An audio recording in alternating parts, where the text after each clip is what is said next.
বিসমিল্লাহির রহমানুর রহিম। হে সমস্ত জগতবাসী, আজ আমি শামীম আলী চিশতি আপনাদের সামনে একটি আলোচনা নিয়ে হাজির হলাম। সে আলোচনাটি অবশ্যই লক্ষ্য করে শুনবেন। যদি আমরা এই তিনটি শয়তানকে চিনতে পারি তাহলে এর কাছ থেকে আমরা বিরত থাকব, ইনশাল্লাহ আমাদের মানব জীবনটা ধন্য হয়ে যাবে।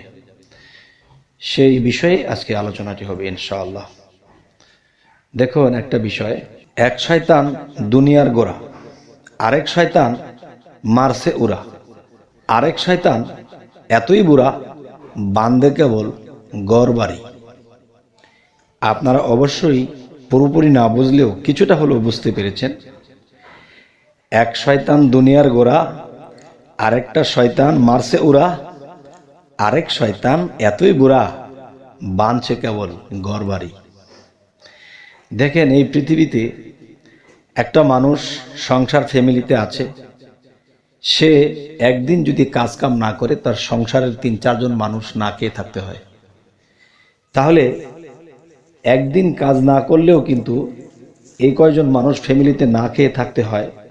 তো হঠাৎ করে এই লোকটি মারা গেছে। এই লোকটি যখন মারা গেল, এখন দেখা যায় যে এই ফ্যামিলির মধ্যে একটা ব্যক্তিও না খেয়ে নেই, সবাই ঠিকঠাক মতো খাচ্ছে, ঠিকই চলতেছে। তো তিনি যখন ছিল তখন কিন্তু একদিন খাবার হতো না যদি একদিন কাজ মিস দিত। আর এখন সে মৃত্যুবরণ করার পরে এর ঘরে কিন্তু একদিনও কেউ না খেয়ে নেই।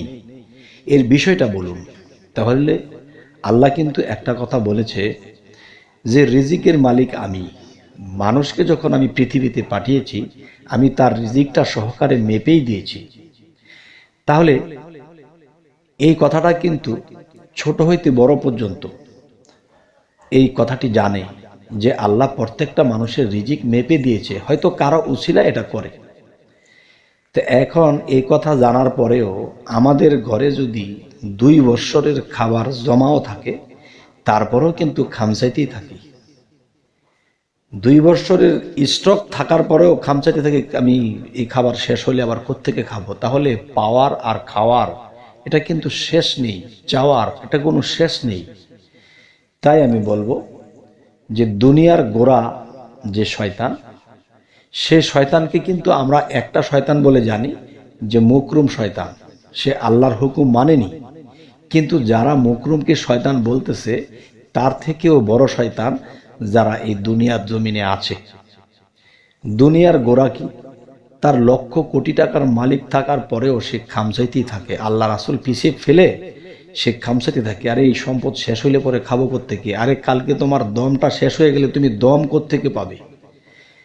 যে নিঃশ্বাসের বায়ু যত কিনে যদি আনতে হতো, ধন রত্নে না কুলাইতো, এত সস্তা নাই কোনো ধন। আরে তুমি তাতে আছো বলে মহাপ্রাপ্য করে দিলে। যে থাকলে আমি এই বাতাসের মধ্যে যে আছে, যে আমার মধ্যে চলাফেরা করতেছে, সে যদি একটা মিনিটের জন্য চলে যায় তাহলে ডেড বডি হয়ে যাব। কিন্তু আমার মধ্যে সে বাতাসের মজুদ করিনি, সেই চিন্তা করিনি। যে আমাকে সৃষ্টি করলো তাকে আমি ভাবিনি, তার ভজনা আমি করিনি, তাকে আমি ডাকিনি, তার ইবাদত করিনি। তো এখন দেখা যায় কি, যে এত কোটি কোটি টাকার মালিক হওয়ার পরেও যে এই সম্পদ যদি শেষ হয়ে যায়, পরে চলবো কি করে? সে খামচাইতে শুরু করে। তাহলে এই হলো এক শয়তান। এটা কোন শয়তানের কথাটি বললাম? দেখেন, যে এক শয়তান দুনিয়ার গোড়া, আরেক শয়তান মারছে উড়া, আরেক শয়তান এতই বুড়া বান্দে কেবল ঘর বাড়ি। তো বান্দে কেবল ঘর বাড়ি এতই বুড়া, সেটা হলো সেই শয়তান যে তার লক্ষ কোটি টাকা থাকার পরেও সে খামচাইতেই থাকে। আচ্ছা, এ হলো এক শয়তান। এগুলার ইহকাল পরকাল সবকালই সে ধরা। আচ্ছা, এবার আসবো কোন শয়তান মারছে উড়া। দেখেন, এই পৃথিবীতে যে ওলি আউলিয়া যাহারা আছে, তারা কিন্তু দুনিয়ার লোভ লালসা ছেড়ে দিয়ে যখন যা পায় তখন তা খায়। কিন্তু সে ভালো গোসল করবে সাবান দিয়ে, ভালো খাবে, ভালো একটা পোশাক পরবে, এই চিন্তা কিন্তু তার নেই। সব সময় চোখের মধ্যে পানি আর আল্লাহকে নিয়ে সে ভাবে, এটাই আমরা জানি। তবে দেখেন, যে আল্লাহকে নিয়ে সবসময় ভাবতেছে, চোখের পানি ফেলাইতেছে, যখন যা মিলতেছে তখনই তা খাইতেছে, মানুষে তাকে আঘাত করে, কথা দিয়ে আঘাত করে, হাতের আঘাত করে, লাঠির আঘাত করে, সে কখনো কাউকে অভিশাপও দিতে যায় না এবং সে আল্লাহর কাছে বিচারও দিতে যায় না। কিন্তু আল্লাহর কাছে বিচার না দিলেও আল্লাহ কিন্তু দেখে, একসময় কোনো অলিয়া উলিয়াকে আঘাত করার পরে অনেক মানুষই ধ্বংস হয়ে গেছে, এরকমও আছে। যাই হোক, তাহলে যে শয়তান মারছে ওরা, তাহলে সে শয়তান হয় কি করে? দেখেন, একটা শয়তান হলো মানুষের ক্ষতি করে, লোভ করে, বিভিন্ন খারাপে লিপ্ত হয়, এটা হলো একটা শয়তান। আরেকটা শয়তান, যেমন আমাদের আঞ্চলিক ভাষায় একটি কথা আছে, শয়তান, শয়তান, যেই টানে শয়, শয় কি? যেমন ক্ষুধায় যন্ত্রণা সয়েছে, মানুষের কথার যন্ত্রণা সয়েছে, মানুষের হাতের বা লাঠির আঘাত সয়েছে, অন্তরের দুঃখ কষ্ট সয়েছে, এবং আল্লাহর সাথে প্রেমের খেলা করতে গিয়ে কত যন্ত্রণা ভোগ করেছে, সেটাও সয়েছে। সইতে সইতে হেইতানের শয়তান, মানে সইতে সইতে হেইতানেই শয়তান হয়ে গেছে, মানে সে শুধু সয়েই গেছে।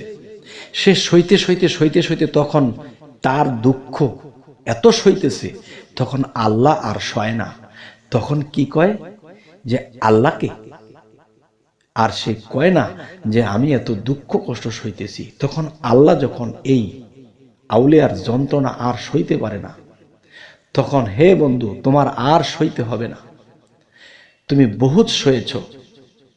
আচ্ছা, তাহলে সে কি করেছে? তার আত্মা বা রুহটা উড়া দিয়েছে, আল্লাহর সাথে মিশে গেছে।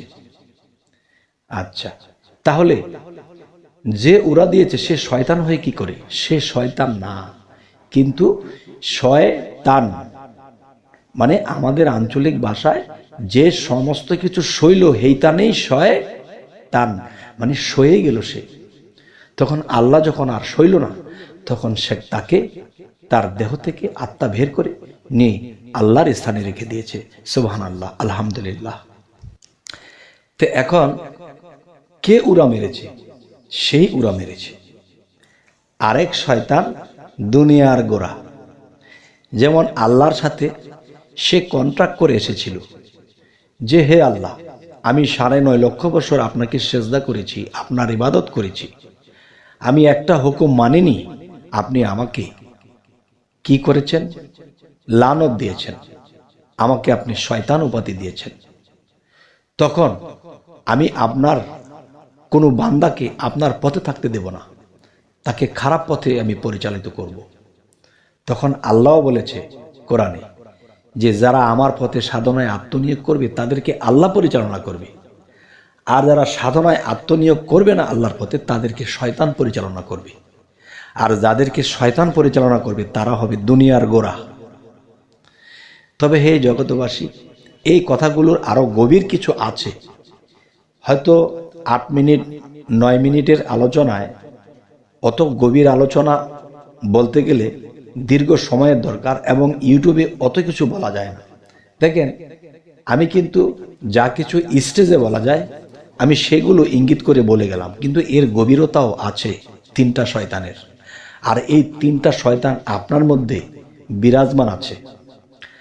তাহলে আমরা যদি পৃথিবীতে মানব জন্মে এসে থাকি, তাহলে নবী রাসূলরাও কিন্তু মানব বেশে পৃথিবীতে প্রেরণ হয়েছে। তো দেখা যায় যে মানব বেশে যে প্রেরণ হয়েছিল, তো তাদের মধ্যে কি শয়তান ছিল না? অবশ্যই ছিল।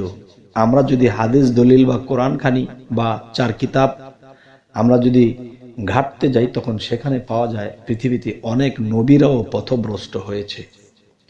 আচ্ছা, এর মধ্যে দেখা যায় নবীর অনেক সাহাবারাও পথভ্রষ্ট হয়েছে। তাহলে কেন? যাদের মধ্যে এই 3 শয়তানের আনাগোনা ছিল, তারা কখনো নবী রাসূলদেরকে মানে নাই। হয়তো সামনে এসেছে, নবী হিসেবে স্বীকৃতি দিয়েছে, কিন্তু অন্তর থেকে স্বীকৃতি দেয়নি। নবীর সামনে বলেছে একটা, পিছনে গিয়ে বলেছে আরেকটা। তাই দেখা যায় কমসে কম 25 জন নবীর নাম কোরআনে লক্ষ্য করলে পাওয়া যায়, 25 জন নবীর নাম। তাহলে অগণিত নবী এসেছিল, 2 লক্ষ বা 1 লক্ষ বা 2 লক্ষ 24,000 পয়গম্বর এসেছিল, এই কথাটা পাওয়া যায়। কিন্তু দেখা যায় নাম এসেছে 25 জনের। কোরআনটাকে ভালো করে ঘাটলে 25 জনের বেশি পাওয়া যায় না। তাহলে বোঝা গেল এত এত নবী ছিল, মাত্র 25 জনের নাম আছে। এই 25 জনের মধ্যে অনেকেই সঠিক পথ পায়নি, অনেক নবীরই পথভ্রষ্ট হয়ে গেছে। তাহলে এই কথাটা আমাকে বলতে পারেন, হে শামীম আলী চিশতি, আপনি এত বড় জ্ঞানী হয়ে গেছেন, আপনি নবীদেরকে অনেকে পথভ্রষ্ট হয়ে গেছে, আপনি এটা বলতে পারছেন? দেখেন যে এই দেখা যায় বর্তমান বেলায়েতের যুগে কেউ আউলিয়া হয়েছে, কেউ আউলিয়ার ভেষ ধরেছে, কেউ দরবেশ, কেউ ধরছে ভেষ। তাহলে কোনো কোনো কালে কোনো কোনো যুগে ভণ্ড নবীর আবির্ভাব ঘটেছিল, আর সেই ভণ্ড নবীরা তারা কিন্তু ধ্বংস হয়ে গেছে। তাহলে ভালো যেহেতু আছে, খারাপও আছে। তাই আজকের কথার যে মূল, 3 শয়তান নরে চড়ে। তো গভীরে যদি কথাগুলো বলা হয়, তাহলে আপনার মানব দেহের ভিতরেই 3টি শয়তান নড়াচড়া করতেছে। আর এই 3টি শয়তানকে হাত পা বেঁধে যদি কেউ এক কোণতে ফেলে রাখে, আর সে যদি তার ইবাদতে মশগুল হয়, তখন দেহ পবিত্র হয়ে যাবে। আর অপবিত্র জায়গায় শয়তান বসবাস করে, পবিত্র জায়গায় আল্লাহ বসবাস করে। যখন এই 3টি শয়তানকে যখন আপনি হাত পা বেঁধে ফেলে রাখবেন, তখন তারা না খাইতে না খাইতে একেবারে শুকাইয়া শুটকি হয়ে যাবে। তখন আপনার প্রতিশোধ নিতে পারবে না, আপনার বিরুদ্ধে যেতে পারবে না, আপনাকে কুবুদ্ধি দিতে পারবে না। তাহলে সেই 3টি শয়তানকে যদি আমরা হাত পা বেঁধে ফেলে রাখতে চাই, তাহলে কি করতে হবে? তাহলে একজন কামেল মুর্শিদের কাছে যাইয়া সেই সাধনাগুলো করতে হবে, যেই সাধনাগুলো করলে আস্তে আস্তে 3 শয়তান আটকা পড়ে যাবে, আর আপনার মধ্যে সেই পরমাত্মা জাগ্রত হয়ে যাবে। তখন পরমের সাক্ষাৎ যে পেয়ে গেল। এখানে একজন কবি তিনি বলে গেছেন, পরমাত্মা হবে দর্শন, পুণ্য জনমার হবে না। 16 দল কণ্ঠমূলে বিশুদ্ধক্ষা পদ্ম বলে, সাধন হলে আকাশকুলে সুখের নাহি পারাপার। এবার সুষন্মার ছিদ্র দিয়া দ্বিদল পদ্ম উঠু গিয়া, এই আজ্ঞাচক্র ভেদ করিয়া করিল জাতের বিচার। হে জগতবাসী, আজকের এই আলোচনাটি করা হলো কি, যে অবশ্যই আমরা এই 3 শয়তানকে হাত পা বেঁধে রাখতে হবে। তাহলে সেই 3 শয়তানকে যদি আমি না দেখি, তাহলে হাত পা বাঁধবো কি করে? সেই 3 শয়তানকে যদি আমার মানব দেহের মধ্যে আমি দেখতে পারতাম, তাহলে তাদেরকে আমি বেঁধে রাখতে পারতাম। তাহলে সেই 3 শয়তানকে আপনার দেখতে হবে না, আপনি কি করতে হবে? সে কামিল মুর্শিদের সাধনাগুলো নিয়ে যখন আপনি করতে শুরু করবেন, তখন সেই 3 শয়তানের পায়ে বেরি লেগে যাবে। তখন তারা আপনার বিরুদ্ধে আর যেতে পারবে না। এক সময় কি হবে? সেই 3 শয়তান আপনার কাছে আত্মসমর্পণ করবে, তারা মুসলমান হয়ে যাবে। সুবহানাল্লাহ। যেমন হযরত মুহাম্মদ সাল্লাল্লাহু আলাইহি সাল্লামকে বলা হয়েছিল যে, হে আল্লাহর নবী, আপনি তো পৃথিবীতে মানুষ, আমরাও তো মানুষ, কিন্তু আমাদের মধ্যে শয়তান আছে। হুজুর, আপনার মধ্যে কি শয়তান নাই? হুজুর হাসি দিয়ে বলতেছে, শোনো, আমার মধ্যেও আছে, কিন্তু আমার শয়তান আত্মসমর্পণ করেছে, তারা মুসলমান হয়ে গেছে। তোমরাও এই সাধনাগুলো করো, এই আমলগুলো করো, তাহলে তোমাদের শয়তানও আত্মসমর্পণ করবে। সেদিন তোমরাও পাক্কা মুসলমান হয়ে যাবে। আর একটি কথা আছে যে, পাক্কা মুসলমান না হয়ে কখনো কবরে যেও না। যদি পাক্কা মুসলমান না হয়ে যাইতে হয় কবরে, তখন ছাড়বে না কিন্তু আমাকে আপনাকে সেই খবরে। যাই হোক, হে জগতবাসী, আজ আপনাদেরকে এই আলোচনা করে কি বোঝাইতে চাইলাম অবশ্যই আমাকে জানাবেন, এবং কি ধরনের আলোচনা আপনারা সামনে চাইতেছেন তাও বলবেন। এবং যারা আমাদের এই চ্যানেলটিকে নতুন দেখছেন, অবশ্যই সাবস্ক্রাইব করে রাখবেন। পরবর্তীতে আবার সাক্ষাৎ হবে। সকলেই ভালো থাকবেন। আল্লাহ হাফিজ।